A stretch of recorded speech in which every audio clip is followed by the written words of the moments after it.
Students, welcome to my channel digital world of art. आज का हमारा टॉपिक है सिंथेसिस। हम लोग आज सिंथेसिस में अपना सबसे पहला एलिमेंट सिंपल सेंटेंस को सीखने जा रहे हैं। आज हम सभी लोग ये सीखेंगे कि सिंपल, कॉम्प्लेक्स और कंपाउंड सेंटेंस होते क्या हैं, इनके बेसिक्स क्या होते हैं और सिंपल सेंटेंसेस के बारे में हम विस्तार से समझेंगे और हमें कैसे दो सेंटेंस या दो से अधिक सेंटेंसेस को जोड़ करके उनको सिंपल में बनाना है, इसके नियमों का भी अध्ययन करेंगे। तो चलिए हम लोग अपनी लर्निंग स्क्रीन की ओर चलते हैं और सिंथेसिस के पहले एलिमेंट सिंपल सेंटेंसेस को अच्छे से सीखते हैं। आज हम सभी लोग सिंथेसिस सीखने जा रहे हैं। सिंथेसिस का मतलब क्या होता है, आइए समझते हैं। दो या दो से अधिक सिंपल सेंटेंसेस को जोड़ करके एक नया वाक्य बनाना सिंथेसिस कहलाता है। तो सिंथेसिस माने हो गया जोड़ना। सिंथेसिस का विलोम होता है एनालिसिस। एनालिसिस माने तोड़ना, यानी जब हम सेंटेंसेस को जोड़ सकते हैं तो उनको तोड़ भी सकते हैं। और ये जोड़ तोड़ हमारे अंदर वो कैपेसिटी डेवलप करती है जिसकी सहायता से हम कई वाक्यों को जोड़ करके एक बड़ा सेंटेंस भी बना सकते हैं और किसी बड़े सेंटेंस को अपनी सुविधा के अनुसार तोड़ करके छोटे छोटे टुकड़ों में भी बांट सकते हैं। सिंथेसिस के द्वारा हम तीन तरह के वाक्य बना सकते हैं। पहला सिंपल, दूसरा कॉम्प्लेक्स और तीसरा कंपाउंड। आज हम सभी लोग सिंपल सेंटेंस के बारे में सब कुछ जानेंगे और दो या दो से अधिक सिंपल वाक्यों से एक सिंपल वाक्य कैसे बनाएंगे, इसके भी सभी नियमों की प्रैक्टिस करेंगे। चलिए अब जानते हैं कि सिंपल सेंटेंस किसे कहते हैं। तो जिस वाक्य में केवल एक ही मुख्य क्रिया, जिसको हम इंग्लिश में कहते हैं मेन वर्ब, होती है, उसे हम सिंपल सेंटेंस कहते हैं। मेन वर्ब को ही फिनिट वर्ब भी कहा जाता है। यानी सिंपल सेंटेंस की सबसे बड़ी विशेषता यही है कि उसमें मेन वर्ब केवल एक होती है। वही वाक्य सिंपल कहे जाते हैं। इसको हम एक उदाहरण से समझें। जैसे I bought a pen from the market। इसमें I subject, bought verb, a pen object, from the market बाजार से। अब इसमें सिर्फ एक वर्ब है और वो है bought। इसके अलावा इसमें कोई दूसरी वर्ब नहीं है। इस वजह से यह सेंटेंस कहा जाएगा सिंपल सेंटेंस। लेकिन मान लीजिए एक ऐसा सेंटेंस हो जिसमें एक से ज्यादा वर्ब हो, जैसे I BOUGHT bought a pen and gave it to my friend। अब इस वाक्य को देखिए। I bought, इसमें एक वर्ब तो हो गई bought, मैंने एक पेन खरीदा, एंड गेव, और इसको दे दिया। अब इसमें दूसरी वर्ब भी आ गई, gave it to my friend, अपने मित्र को इसे दे दिया। तो ये वाक्य हमारा सिंपल सेंटेंस में नहीं आएगा, क्योंकि इसमें पहली वर्ब है बॉट और इसी वाक्य में दूसरी वर्ब है गेव। तो अब एक कॉन्सेप्ट बिल्कुल क्लियर कर लें कि सिंपल सेंटेंस में मुख्य क्रिया, जिसको हम फिनिट वर्ब भी कहते हैं, वो केवल एक होती है। अब हम बात करते हैं कि जब हम सिंपल बनाएंगे तो हमारे सामने मुख्य समस्या क्या है। तो वो ये है कि सिंपल बनाने के लिए यदि दो या दो से अधिक वाक्य जुड़े जाएंगे तो हर वाक्य में एक वर्ब होगी और हमारे सामने सबसे बड़ी समस्या यह होगी कि कैसे उनको सिर्फ एक वर्ब वाले वाक्य में बदला जाए। हम ये जानते हैं कि प्रत्येक वाक्य में एक वर्ब तो अनिवार्य रूप से होगी।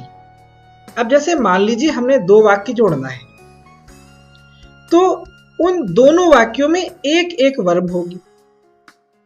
और मान लीजिए अगर वो दोनों क्रियाएं ऐसी हैं जो दोनों आवश्यक हैं, तब हम किस तरह से उनको एक ऐसे वाक्य में बदलेंगे जिसमें सिर्फ एक ही मुख्य क्रिया रह जाए। उसके लिए हमें एक इंपॉर्टेंट चीज सबसे पहले सीख लेनी होगी।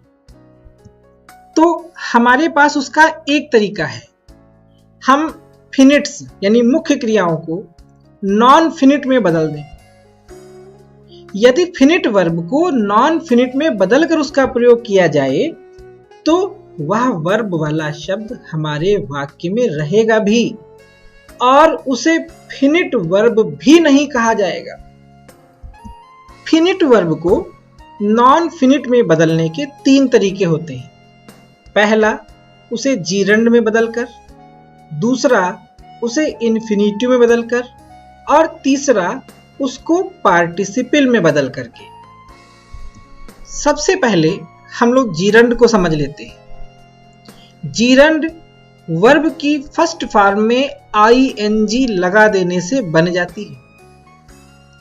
अब हम एक चीज सोचेंगे कि आईएनजी भी तो वर्ब की फॉर्म है, फिर वो वर्ब कैसे नहीं हुई?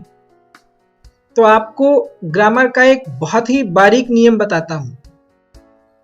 आईएनजी को हम वर्ब की फॉर्म तब कहेंगे जब उसके साथ में कोई सहायक क्रिया लगी हुई हो। अब आईएनजी फॉर्म लगती किस में है?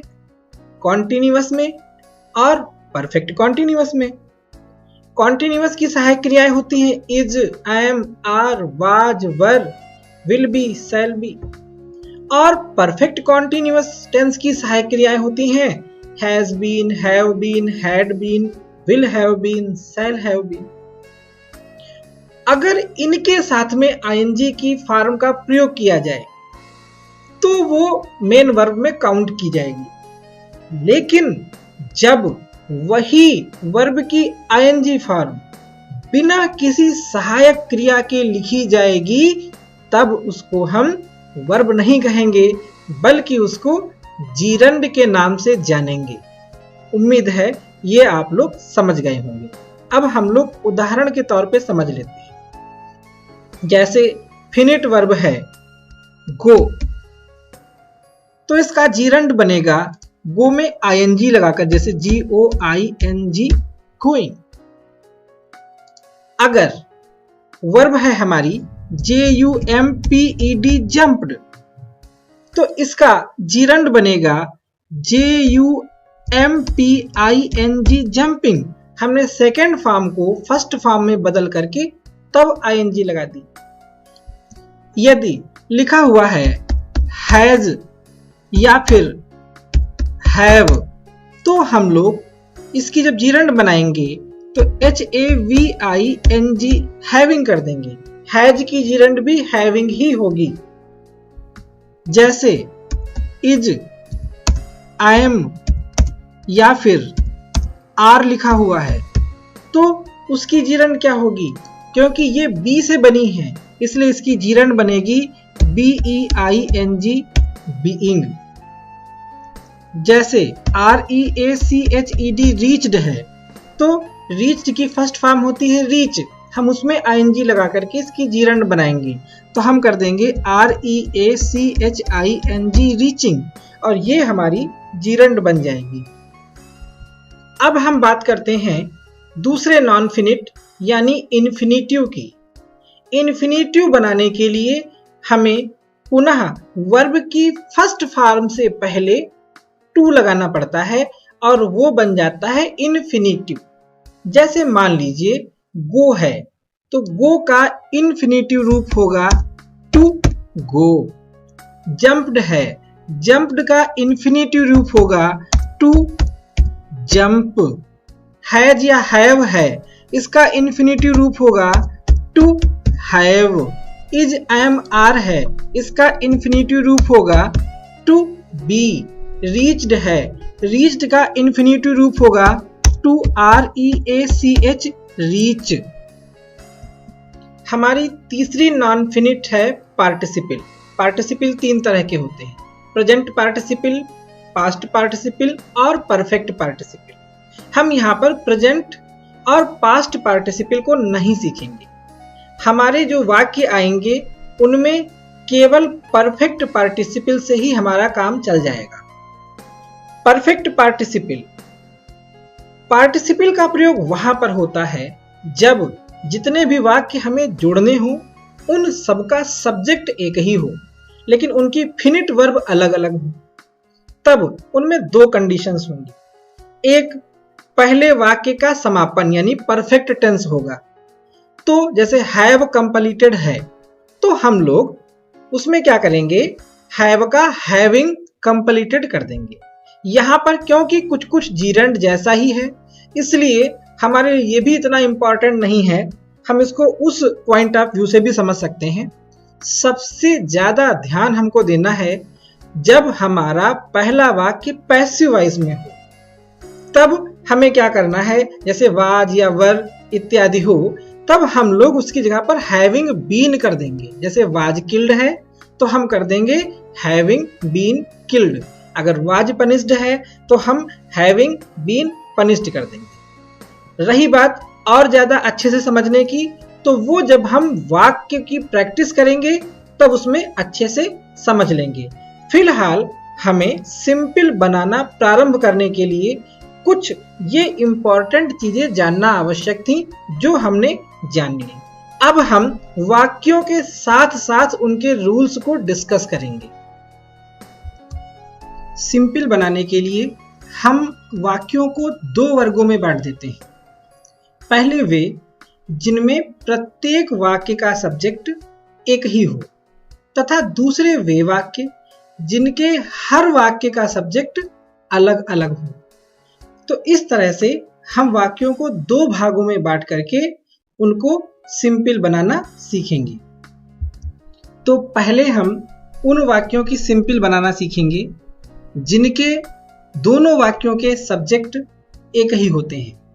तो हमारा पहला नियम है कि जब दो वाक्य ऐसे हों जिनमें दोनों का सब्जेक्ट एक ही हो और पहले वाक्य में एक कार्य समाप्त हो रहा हो व दूसरे वाक्य में दूसरा कार्य प्रारंभ हो रहा हो, तो पहले कार्य वाली वर्ब को जीरंड में बदलकर उसी से वाक्य को प्रारंभ करेंगे और कामा लगा करके बाद वाले वाक्य को उसके बाद लिख दिया जाएगा।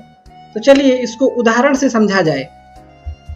हमारा पहला वाक्य है ही फिनिश्ड हिज वर्क और हमारा दूसरा वाक्य है ही वेंट होम। दोनों वाक्यों को समझो। हमने अपने नियम में क्या बताया कि पहली बात, दोनों वाक्यों का सब्जेक्ट एक होना चाहिए। पहले वाक्य का सब्जेक्ट ही है, दूसरे वाक्य का भी सब्जेक्ट ही है, यानी एक बात तो हमारी मैच कर गई।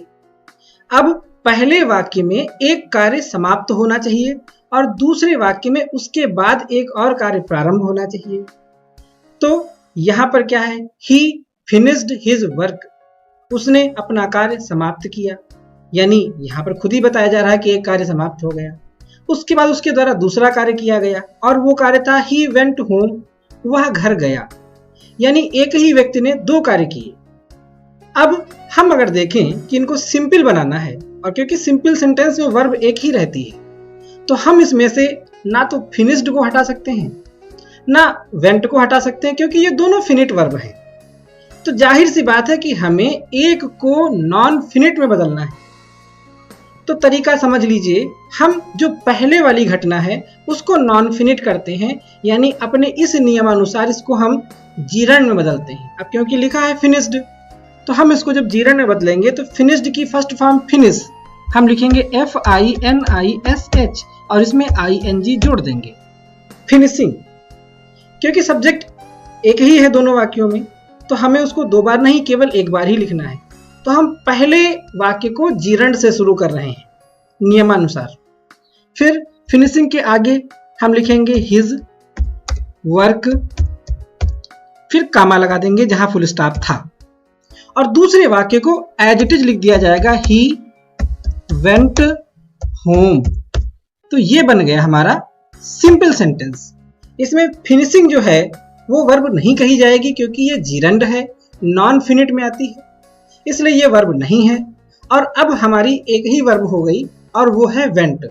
इस तरह से हमारे इस सेंटेंस में एक ही मेन वर्ब है, एक ही फिनिट वर्ब है और ये हमारा सेंटेंस हो गया सिंपल, यानी finishing his work he went home. समाप्त करके अपने कार्य को ही वेंट होम, वो घर गया। अब आते हैं दूसरे नियम पर। जब दोनों वाक्यों का सब्जेक्ट एक ही हो और पहले वाक्य में कोई कार्य हुआ हो, हुआ दूसरे वाक्य में उस कार्य का उद्देश्य दिया हो, तो हमारा नियम ये होगा कि जो वाक्य उद्देश्य बता रहा होगा उसकी वर्ब को इन्फिनिटिव में बदलकर और उसको अंत में जोड़ देंगे। जैसे हमें वाक्य दिया गया है हरी वेंट टू आगरा, हरी आगरा गया। He wanted to see the Taj, वो ताजमहल देखना चाहता था। यहां पर हम पहले वाक्य के अर्थ को जब समझेंगे तो हमें पता चलेगा कि हरी आगरा गया, और दूसरे वाले वाक्य से हमको ये पता चल रहा है कि ही वांटेड, वो चाहता था, यानी ये उसका उद्देश्य था वहां जाने का, उसका पर्पज था। टू सी द ताज, ताजमहल को देखना। तो ये हमारा इसी नियम के अंतर्गत आया कि एक कार्य हुआ और दूसरे में उसका उद्देश्य दिया गया। हमें उसके उद्देश्य को इन्फिनिटिव में बदलना है। उसका उद्देश्य क्या है? टू सी माने देखना। और एक चीज और ध्यान दीजिए, यहाँ पर टू पहले से लिखा है, सी यानी वर्ब। अब वर्ब के पहले अगर टू लगा हो तो वो तो वैसे ही इन्फिनिटिव होता है, तो यहाँ पे हमें इन्फिनिटिव बना बनाया मिल गया, हमें कुछ करना भी नहीं पड़ा। तो हमारे लिए इस वाक्य में कुछ भी नहीं करना है, ये बड़ा आसान हो गया। कैसे? इसको ऐसे बनाएंगे, हम कहेंगे हरी वेंट टू AGRA आगरा, और फिर आगे लिख देंगे इन्फिनिटिव से टू सी द ताज। और ये हमारा सिंपल बन गया कि Hari went to Agra to see the Taj, Hari Agra गया ताजमहल देखने के लिए। हमारा जो भी सिंपल बनता है, हमारे उस सिंपल में दोनों बातों का निचोड़ मौजूद रहता है। हमारा रूल नंबर 3, जब दोनों वाक्यों का सब्जेक्ट एक ही हो और पहले वाक्य में वेरी या वेरी जैसा ही कोई दूसरा शब्द हो तथा दूसरे वाक्य में कैन नॉट या कुड नॉट दिया गया हो, तो हम लोग वेरी को TOO में तथा वाक्य के कैन नॉट या कुड नॉट तक के हिस्से को हम लोग TOT में बदल देते हैं। चलिए इसको उदाहरण से समझ लें। जैसे हमें वाक्य दिया गया है Neeta is very poor, she can not carry on her studies. हम पहले वाक्य को देखें, हम देख रहे हैं कि लिखा है Neeta is very poor, very शब्द इसमें है, और दूसरे वाक्य में लिखा है सी कैन नॉट, इसमें कैन नॉट दिया गया है। तो हमारे नियम की दोनों शर्तें ये वाक्य पूरे कर रहे हैं। अब हमारा नियम क्या कहता है? वेरी की जगह पर हमें TOO करना है, तो हम इस वाक्य को बनाते हैं NEETA, Neeta is too poor. फिर आगे क्या कह रहा है कि कैन नॉट तक के हिस्से को TOT में बदल देना है, तो हम सी नहीं लिखेंगे, कैन नहीं लिखेंगे, नॉट नहीं लिखेंगे, और इनकी जगह पर हम लिखेंगे सिर्फ टू, और उसके आगे का हिस्सा हम लिख देंगे CARRY, carry on. Carry on माने जारी रखना, हर अपनी STUDIES स्टडीज। तो हमारा ये वाक्य सिंपल बन गया, Neeta is too poor to carry on her studies. इस वाक्य में मुख्य क्रिया सिर्फ इज है। टू कैरी ऑन, ये जो कैन नॉट कैरी वर्ब था, ये हमारा टू लगने से बन गया अब इन्फिनिटिव, इसलिए ये अब वर्ब नहीं गिनी जाएगी और इस प्रकार से ये वाक्य हमारा सिंपल कहा जाएगा। हमारा चौथा नियम है कि जब दोनों वाक्यों का सब्जेक्ट एक ही हो और दोनों में से किसी एक वाक्य में सब्जेक्ट का कोई परिचय दिया गया हो, उसके बारे में कुछ बताया गया हो, तब हम क्या करते हैं कि परिचय वाले हिस्से को सब्जेक्ट के तुरंत बाद कॉमा लगा करके लिख देते हैं तथा परिचय वाले हिस्से के बाद भी एक कॉमा लगा देते हैं। चलिए इसको हम लोग उदाहरण से समझते हैं। हमें वाक्य दिया गया, टैगोर रोट गीतांजलि। टैगोर ने गीतांजलि को लिखा। He was a great poet. वह एक महान कवि थे। अब देखिए, टैगोर ने गीतांजलि को लिखा, इस बात से हमें मतलब नहीं है, लेकिन जो दूसरा वाक्य हमारा है वो कह रहा है he was a great poet. वह थे एक महान कवि। महान कवि के रूप में उनका परिचय दिया गया है। तो अब हम लोग क्या करेंगे, जो परिचय वाला हिस्सा है यानी ए ग्रेट पोएट, इसको हमें सब्जेक्ट के बाद कॉमा लगा के लिखना है। तो हमारा सिंपल वाक्य बनेगा TAGORE टैगोर, कामा, फिर हम परिचय लिख देंगे AGREAT ग्रेट, POET पोएट, और फिर को हमको कामा लगा देना है। तो हमने फिर लगा दिया टैगोर ए ग्रेट पोएट। फिर इसके बाद में हम लिख देंगे अपना ऊपर के वाक्य का बाकी का हिस्सा यानी WROTE रोट GITANJALI गीतांजलि, और ये हमारा वाक्य बन गया simple. Tagore a great poet wrote Gitanjali. इसका अर्थ ऐसे पढ़ा जाएगा कि टैगोर जो कि एक महान कवि थे, उन्होंने गीतांजलि को लिखा।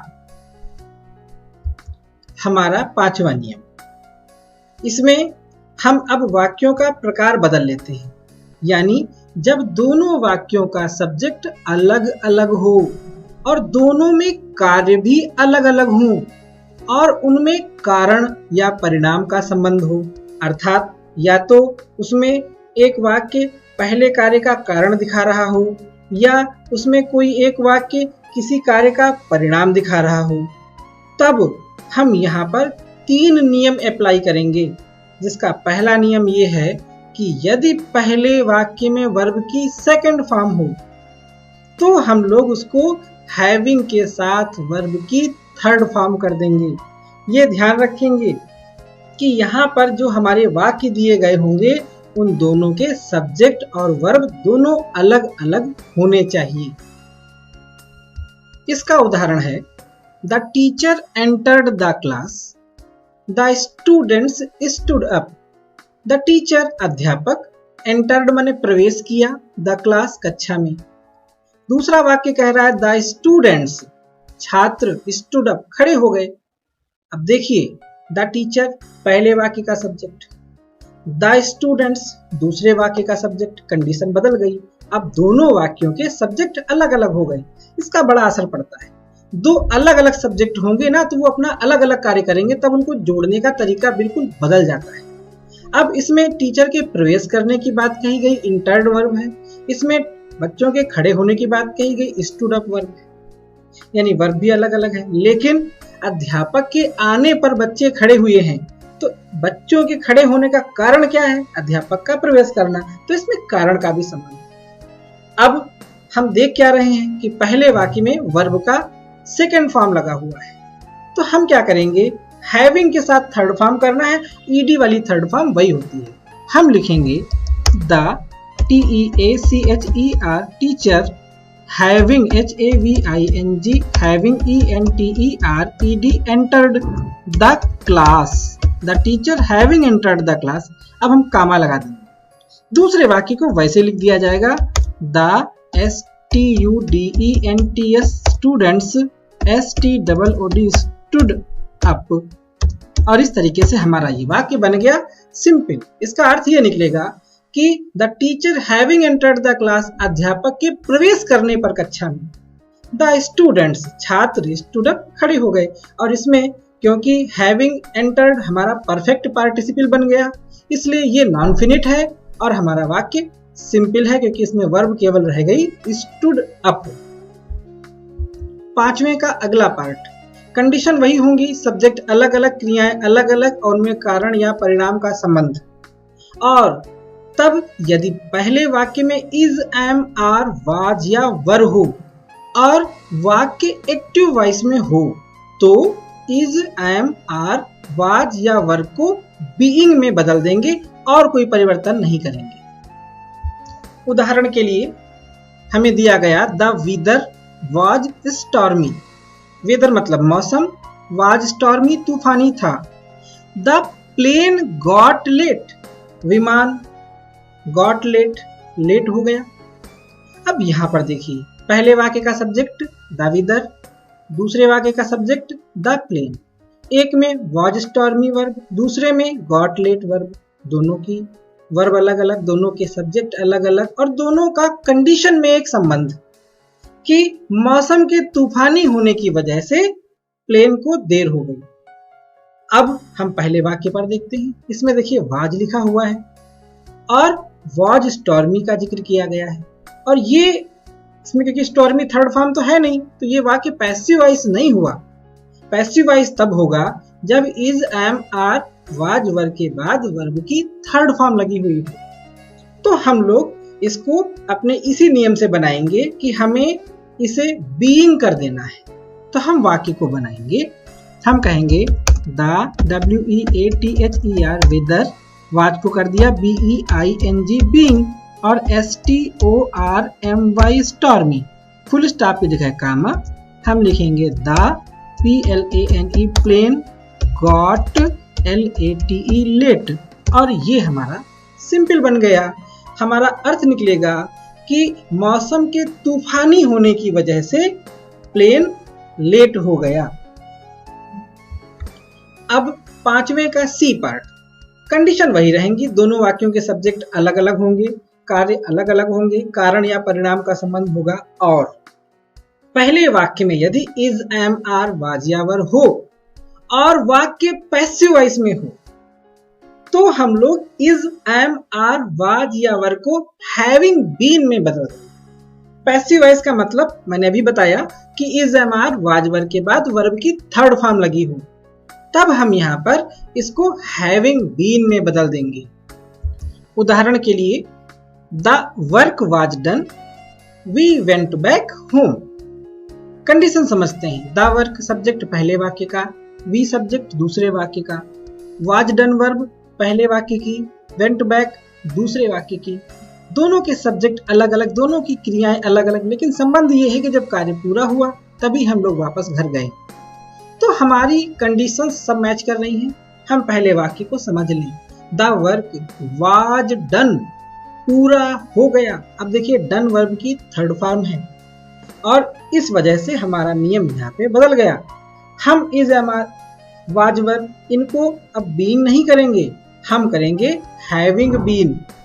तो हम लोग इसको बनाते हैं the work having been done, comma लग जाएगा, फिर हम लिखेंगे वी वेंट बैक होम और इस तरीके से ये हमारा वाक्य बन गया। इसका अर्थ यही निकलेगा कि कार्य के समाप्त हो जाने पर हम सभी घर वापस लौट गए। हमारा नियम नंबर 6, यदि दोनों में से किसी एक वाक्य में दूसरे वाक्य के सब्जेक्ट या ऑब्जेक्ट की कोई विशेषता एडजेक्टिव के रूप में बताई गई हो तो, बहुत सिंपल सा नियम है, हम उस एडजेक्टिव को उठा लेंगे और उस संबंधित सब्जेक्ट या ऑब्जेक्ट के ठीक पहले लिख देंगे और हमारा सिंपल बन जाएगा। जैसे इन दोनों वाक्यों को समझिए। आई बॉट ए पेन, मैंने एक पेन खरीदा। इट वाज कॉस्टली, ये महंगा था। यहां पर महंगा कौन है? पेन। यानी ये जो कॉस्टली शब्द है ये पेन की विशेषता है, ये एडजेक्टिव है। अब हम क्या करेंगे, कॉस्टली को पेन के पहले लिख करके हम इसी में एडजस्ट कर देंगे और हमारा सिंपल बन जाएगा। हमें इट और वाज लिखने की कोई आवश्यकता नहीं है। तो हम ऐसे लिखेंगे इसको कि आई BOUGHT बॉट, ए और कॉस्टली यहाँ पे एडजस्ट हो जाएगा COSTLY costly PEN pen. I bought a costly pen. ये वाक्य थे कि मैंने एक पेन खरीदा, ये महंगा था, और हमारा सिंपल क्या बन गया, मैंने एक महंगा पेन खरीदा। हमारा वाक्य कंप्लीट हो गया। हमारे कुछ वाक्य थोड़ा अलग प्रकार के होते हैं जिनको हम एक दो अलग तरीकों से भी बनाते हैं। जैसे कुछ में हम प्रीपोजिशन का प्रयोग करके सिंपल बना देते हैं। एक दो कंडीशंस हम उदाहरण के द्वारा उनकी समझ लेते हैं। जैसे हमारा वाक्य है आई बॉट ए वॉच, मैंने एक घड़ी खरीदी। आई पेड ₹500 फॉर दिस, इसके लिए मैंने 500 रुपए दिए। अब हम इस वाक्य को जब बनाएंगे तो यहाँ पे हम एक प्रीपोजिशन का प्रयोग कर लेंगे, क्योंकि नियम ये होता है कि रुपयों पैसों से पहले फॉर प्रीपोजिशन का प्रयोग किया जाता है। हम इसको बनाएंगे आई BOUGHT बॉट AWATCH वॉच। अब सीधे सीधे फॉर प्रीपोजिशन लगाएंगे और आगे लिख देंगे RS 500, बस फुल स्टॉप लगा देंगे। हमारा सेंटेंस पूरा हो गया, क्योंकि हमें सिर्फ फॉर के बाद उसकी कीमत लिखनी थी, जो कि थी ₹500। बाकी दिस इसी वाच के लिए है, इसको लिखने की कोई आवश्यकता नहीं है और हमारा ये वाक्य सिंपल बन गया। तो हम यहाँ पर ये ध्यान रखेंगे कि जहाँ पर जो वाक्य हमारे नियमों के दायरे में नहीं आएगा, हम उनको उनकी प्रीपोजिशन वाली कंडीशन के अकॉर्डिंग बना देंगे। जैसे एक एग्जाम्पल और ले लेते हैं, my brother is ill, he has a high fever, मेरा भाई बीमार है, उसके तेज बुखार है। अब यहाँ पर क्या है, बुखार है। बुखार हो उसके लिए हम विद प्रीपोजिशन का इस्तेमाल करते हैं। तो जब हम इसको सिंपल में बदलेंगे तो हम कहेंगे my BROTHER brother is ill with high, with a high fever, HIGH high FEVER fever, ये बन गया। तो इस तरीके से प्रीपोजिशन वाली कंडीशंस को हम प्रीपोजिशन की तरह से बनाएंगे। आज के इस वीडियो में मैंने आपको सिंपल बनाने से संबंधित सारे नियम बता दिए हैं। अब आपको अलग से कुछ भी पढ़ने की आवश्यकता नहीं है, बस इन नियमों को बार बार समझने की आवश्यकता है और मुझे यकीन है कि आप सभी तरह के वाक्यों को सिंपल में जोड़ने में सक्षम होंगे। मैंने सिंपल बनाने के जितने भी रूल्स थे वो सब इस वीडियो के माध्यम से आप लोगों तक पहुंचा दिए हैं। आप लोगों को इसे पूरा देखना है, ध्यान से इसको समझना है, उसके बाद में लगातार इसकी समय समय पर प्रैक्टिस करते रहना है। मेरा दावा है कि एक बार अगर आपने ये वीडियो अच्छे से समझ लिया तो आपको जीवन में कभी भी सिंपल सेंटेंस बनाने में कोई भी समस्या नहीं आने वाली है। वीडियो को अंत तक देखने के लिए और हमारे चैनल से जुड़ने के लिए आप सभी लोगों का